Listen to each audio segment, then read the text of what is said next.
Hi, dear bankers. I hope you all are doing great. I am Nisha Dhillon and welcome to EduTap. आज जो session मैं आपके लिए लेकर आई हूँ ये बहुत ही ज़रूरी होने वाला है उन लोगों के लिए जो कि जैब फर्स्ट टाइम अपीयर करने जा रहे हैं। इट डजेंट मैटर कि कौन सा अटेम्प्ट है, लेकिन आप अगर पहली बार इस एग्ज़ाम के लिए अपीयर कर रहे हो तो आई वुड रिक्वेस्ट यू कि इस वीडियो को आप टिल द एंड ज़रूर देखो। I am sure it will give you some very important insights जो कि आपकी प्रेपरेशन को स्मूदन आउट करने में बहुत ज़्यादा मदद करेंगे। So let's dig deeper into it. So these are the things that we are going to talk about in this session. कि क्या जैब को पहले तो फर्स्ट अटेम्प्ट में ही क्लियर करना अचीवेबल है, उस बारे में हम बात करेंगे, है ना। उसको थोड़ा सा डीपर जानेंगे कि क्यों हम क्लियर करें फर्स्ट अटेम्प्ट में, है ना।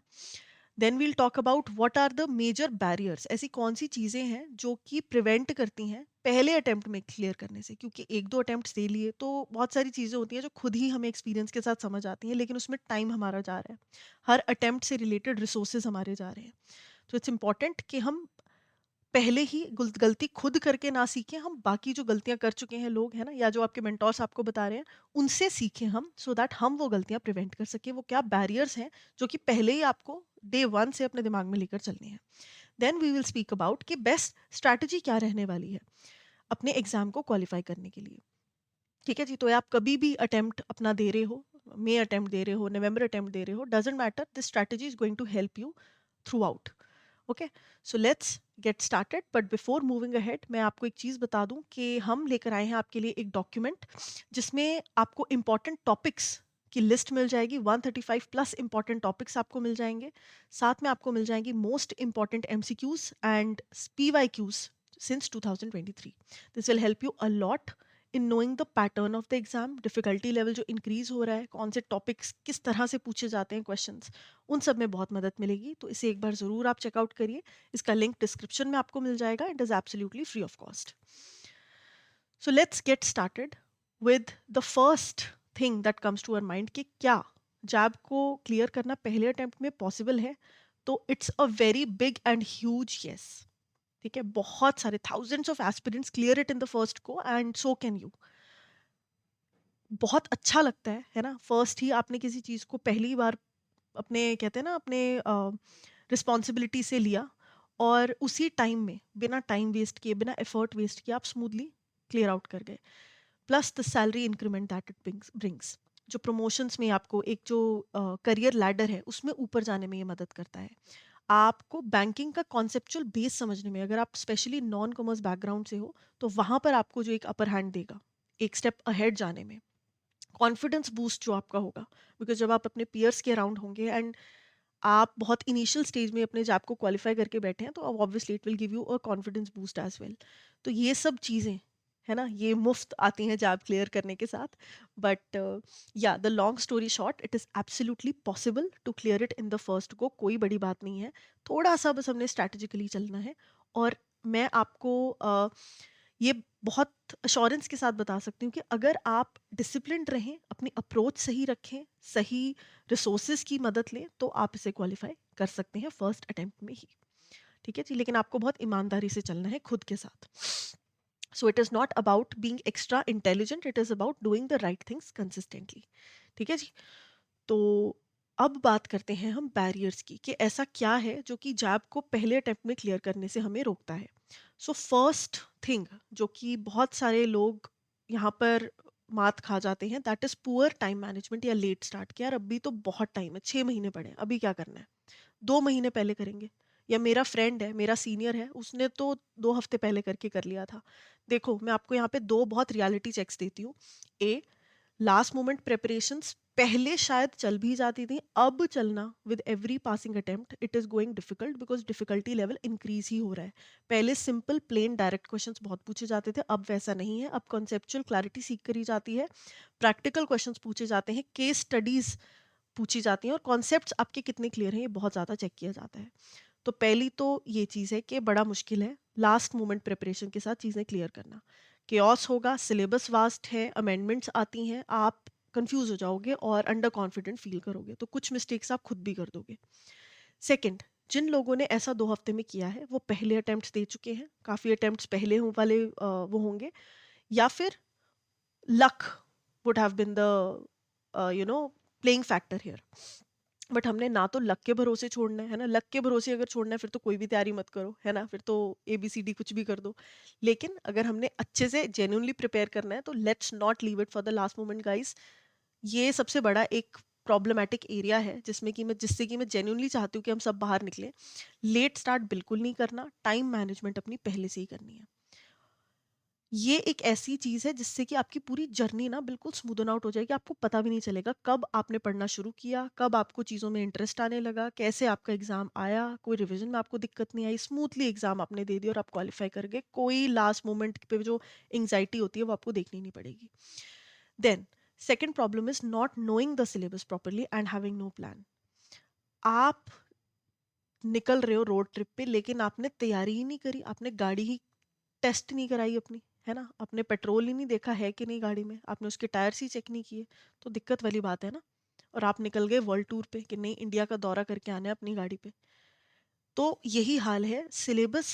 वेरी मतलब many students they start reading, they start studying the syllabus, मतलब studying the contents of the syllabus, पर वो एक बार सिलेबस को एनालाइज तो करते ही नहीं है। हमें अगर पता ही नहीं है कि कौन सा मॉड्यूल मॉड्यूल ज़्यादा इंपॉर्टेंट है, कहाँ से हमें स्टार्ट करना है, कहाँ से हमें बेस सेटअप करने के लिए कौन सा मॉड्यूल पढ़ना है, let me tell you ABCD is not the right sequence. अगर आप यूल डिग इन डीपर, आप और वीडियोस देखोगे, रिसर्च करोगे, आपको पता चलेगा बहुत 2 से 3 कंपोनेंट्स में ABCD सीक्वेंस जो है that is not the ideal sequence. Ideal sequence should be पहले आप डी पढ़ रहे हो, फिर ए पढ़ रहे हो, फिर बी, फिर सी, एंड जो भी है, मतलब है ना, हर सब्जेक्ट स्पेसिफिक है। तो यहाँ पर अपने सिलेबस को जानो, देखो कौन से वीक एरियाज हैं आपके, कौन से एरियाज में प्रैक्टिकल नॉलेज जरूरी है, कौन से एरिया में आपको ग्रास्पिंग लगेगी, कौन से में फॉर्मूलाज याद करने पड़ेंगे। बाइफरकेट करो और उस हिसाब से अपने स्ट्रैटेजी बनाओ, अपने हिसाब से, इंपॉर्टेंस ऑफ द मॉड्यूल देखते हुए। सारा सिलेबस पढ़ लिया है ना, ABC कर लिए, कॉन्फिडेंट होके बैठ गए कि डी तो लास्ट में करेंगे, पता चला लास्ट वाला जो डी मॉड्यूल है वही सबसे ज्यादा इंपॉर्टेंट था, 60% वेटेज उसी की थी, राइट। तो दिक्कत वाली बात है। सो ओवर कॉन्फिडेंट नहीं होना कि लास्ट मोमेंट पे कर लेंगे, but at the same time fearful भी नहीं होना सिलेबस देख के, कंपोनेंट्स देख के। ठीक है, तो 3 मेजर यहाँ पर दिक्कतें हैं। टाइम हमने मैनेज करके चलना है, ठीक है, लेट स्टार्ट बिल्कुल नहीं करना, सिलेबस को अच्छे से एनालाइज करना है, स्ट्रैटेजी बनानी है, एंड ओवर कॉन्फिडेंस भी नहीं होना लेकिन फियरफुल भी नहीं होना, डरना भी नहीं है। ऐसा नहीं है, एग्जाम ही है, एक बार पढ़ोगे, 2 बार पढ़ोगे सिलेबस, समझ आ जाएगा, चीज़ें समझ आने लग जाएंगी, उसके बाद तो इंटरेस्ट का खेल है ना। टॉपिक पढ़ रहे हैं, मज़ा आने लग जाता है, इंटरेस्ट आने लग जाता है, रियल लाइफ एग्जाम्पल्स के साथ एसोसिएट करके पढ़ते हैं और इंटरेस्ट आने लग जाता है ना। तो बाकी चीज़ें तो हो जाएंगी, but it's important to have a good strategy. एक हिडन बैरियर है यहाँ पर जो कि बहुत लोग करते हैं, दैट इज कॉन्सेप्चुअल क्लैरिटी कर ली, सिलेबस पढ़ लिया, सब कुछ कर लिया, इंपॉर्टेंस वाइज पढ़ लिया, ठीक है, जो पहले हमने किया, मान लो आपने वो सारी चीज़ें केटर कर दी, लेकिन आपने प्रैक्टिस ही नहीं करी, आपने सिर्फ रीडिंग करी, चीज़ें याद करी और आप चले गए बिना रिवाइज किए। बहुत बड़ी प्रॉब्लम है। रिवाइज भी करना है और MCQs को प्रैक्टिस भी डेली करना है, कंसिस्टेंटली करना है, ठीक है, consistency is the word here. उससे क्या होगा, जो भी हम पढ़ेंगे पक्का हो जाएगा, प्लस हमें पता चलता रहेगा। अगर मैंने एक चैप्टर पढ़ा है तो मुझे पता होगा कि यार इसमें से MCQs एग्जाम लाइक आ रहे हैं, तो क्या मैं अटेम्प्ट कर पा रही हूँ। So it's very important. Then the best strategy to clear gap, अगर मैं बात करूँ कि मेरे को अगर आपको स्ट्रैटेजी देनी हो, तो ये मैंने एक चेकलिस्ट बना ली है, इसका स्क्रीनशॉट ले लो, ठीक है। ये जो डब्बे डब्बे हैं और ये डिफरेंट कलर्स में ये जो डब्बे हैं, ये आपकी चेकलिस्ट होनी चाहिए बिफोर प्रिपेयरिंग, मतलब before starting to prepare for the exam. पहले ये जो 2 ऑरेंज में है, know your syllabus and fix timeline, ये आपने पहले इनिशियल 2 से 3 दिन में, मैं कहती हूँ 1 हफ्ता ले लो, आप हर एक सब्जेक्ट को 1 दिन दो या 2 दिन दो, depending upon your comfort. Before starting to study, understand the syllabus, कि क्या किसके कंपोनेंट हैं, हर एक मॉड्यूल में किस चीज़ को पूछा जा रहा है, कौन सा मॉड्यूल थ्योरेटिकल है, कौन सा प्रैक्टिकल है, इंपॉर्टेंस कितनी है, और कैसे आप उसको कवर करने वाले हो। ऑब्वियसली इंपॉर्टेंस वालों को आप पहले रखोगे। टाइमलाइन फिक्स कर दो before starting to prepare, timelines fixed होनी चाहिए कि यार ठीक है, अगर मैं, वैसे तो आइडियली देखो 2 से 4 महीने सफिशिएंट है ना। 2 महीने अगर आप 2 से 3 घंटे दे रहे हो डेली के, और अगर आप एक ही घंटा दिन का दे पा रहे हो, तो then 4-4.5 months it will take. लेकिन आपकी टाइमलाइन आपके कंफर्ट के हिसाब से पहले ही प्रिपेयर हो जानी चाहिए। Conceptual clarity and multiple revision फिर होने चाहिए, फिर आ जाना चाहिए। फिर उसके बाद प्लानिंग कुछ नहीं करनी, डेली उठना है, 1 घंटा, 2 घंटे, 1.5 घंटा जितना भी आपने अपने लिए डिसाइड किया है, आँख बंद करके प्लानिंग को लेकर आँख बंद करके, सिलेबस के लिए तो आँख खोलनी पड़ेगी। आपने सिर्फ एक टॉपिक उठाना है, जो भी मॉड्यूल आपने डिसाइड किया है इंपॉर्टेंस वाइज, उस मॉड्यूल में से टॉपिक्स पढ़ने लग जाने हैं इंटरेस्ट के साथ। फिर नहीं सोचना कि अरे इसको आज ऐसे कंप्लीट करना है, वो भी पढ़ना है, नहीं।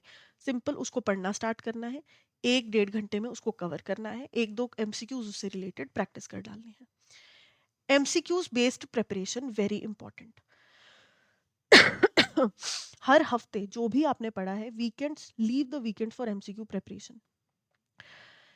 3 चैप्टर मैंने हफ्ते में पढ़े, उन 3 चैप्टर्स के related 40 to 50 MCQs I should practise in the weekend. Friday, Saturday, Sunday आप लगा लो कि आपके सिर्फ एमसीक्यू प्रैक्टिस के लिए होने वाले हैं। ठीक है जी। मल्टीपल रिविजन्स हमें करते रहना है, क्योंकि उससे हमारी मेमोरी स्ट्रांग होगी। जहाँ पर फॉर्मूलाज ज़्यादा है, वहाँ पर एक शीट बना लेनी है, चीट शीट, और वो फॉर्मूलाज को चलते फिरते रिवाइज करते रहना है। इंटरवल्स में, हफ्ते 2 हफ्ते में पुराना एक बार आके फटाफट क्विक रिवाइज कर लोगे, तो मैं गारंटी दे रही हूँ कि आप भूल ही नहीं सकते हो कुछ, है ना, because that is how human memory works. तो ये आपकी स्ट्रैटेजी होनी चाहिए। कोई भी अटेम्प्ट आप दे रहे हो, जहाँ इस स्ट्रैटेजी से आप डेफिनेटली क्वालिफाई कर पाओगे। इसके साथ कुछ प्रो टिप्स, कॉन्सेप्ट्स को सिंपल तरीके से समझो। अगर कहीं पे जो भी आप मटेरियल देख रहे हो उसमें डिफिकल्ट भी दिया है, उसको ईजी में कन्वर्ट करो, है ना। चाहे आपको वीडियोस की हेल्प लेनी पड़े, एआई की हेल्प लेनी पड़े, किसी मेंटोर की हेल्प लेनी पड़े, but understand the concepts in a easy way. Exam oriented तरीके से पढ़ो। ऐसा नहीं है कि जीडीपी है और आप सिर्फ उसमें स्टेटमेंट रिलेटेड क्वेश्चंस पूछ रहे हो, उसमें से एमसीक्यू आना, जो प्रैक्टिकल एमसीक्यू है, प्रैक्टिकल क्वेश्चन, वो आना निश्चित है। केस स्टडी आनी सीएसआर में से ऑलमोस्ट ऑब्वियस है ना। तो एग्जाम ओरिएंटेड स्टडी जो है वो हमने करनी है। प्रैक्टिस एमसीक्यूज डेली, है ना, एंड वीकली रिवीजन हमने करना है, ये मैं आपको बता चुकी हूँ। So right strategy, right guidance and right discipline is what you need to qualify the exam in the first attempt. ठीक है जी। तो इसमें आपकी मदद करने के लिए थोड़ी सी हम लेकर आए हैं ये कुछ कोर्सेस, जिनको आप चेकआउट कर सकते हो from the link given here. ठीक है, edutap.in पे आपने जाना है, और यहाँ से जैब के कोर्सेज जब आप देखोगे, जस्ट अ सेकेंड, हाँ जी, ये जैब के कोर्सेज जब आप देखोगे तो you will come across these courses. तो यहाँ पर मास्टर कोर्स भी है, जिसमें कि आपको 10 से 15 मिनट की कॉन्सेप्ट क्लासेस रिकॉर्डेड मिलेंगी, अपनी कन्वीनियंस पे आप देख सकते हो। ठीक है, 160 आवर्स ऑफ कॉन्सेप्ट क्लासेस हैं जो रिकॉर्डेड है, एंड लाइव सेशंस हैं आपके एग्जाम से पहले, जो कि रिवीजन में आपकी मदद करेंगे। कॉन्सेप्ट नोट्स यहाँ पर मिल जाएंगे, सॉल्व पीवाईक्यूज मिल जाएंगे, chapter wise मॉक्स and full length मॉक्स।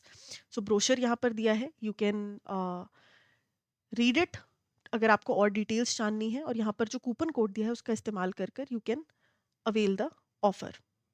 साथ ही यहाँ पर इंडिविजुअल कंपोनेंट्स के लिए भी ये चीज़ अवेलेबल है, तो वो भी आप देख सकते हो। Live crash course is also there, अगर आपको प्रिपेयर करना है लाइव क्लासेस की मदद से, तो यहाँ पर हम 60 डेज में पूरे के पूरे कोर्स को टारगेट कर रहे हैं। 15 दिन हम एक कंपोनेंट को देंगे, 2 आवर्स की क्लासेस रहेंगी, लाइव सेशंस, और यहाँ पर आपको कॉन्सेप्ट नोट्स मिलेंगे रिविजन के लिए क्रिस्प समराइज्ड फॉर्म में, सॉल्व पीवाईक्यूज मिलेंगे, chapter wise mock test and full length mock test. अगर प्रैक्टिस करनी है आपने, तो एग्जाम से पहले आप टेस्ट सीरीज भी एनरोल कर सकते हो। ठीक है, आपको लगता है साथ साथ आपने प्रैक्टिस करनी है, तो टेस्ट सीरीज भी आप देख सकते हो। So this is all for today's session. I hope ये आपको बहुत मदद करे। Let me know in the comment section कि आज के इस सेशन ने आपकी मदद करी कुछ इंसाइट्स लेने के लिए जैब की, अगर आप इसे फर्स्ट टाइम अपीयर कर रहे हो। And that is all for today's session. I will see you in the next one. Thank you and have a wonderful day.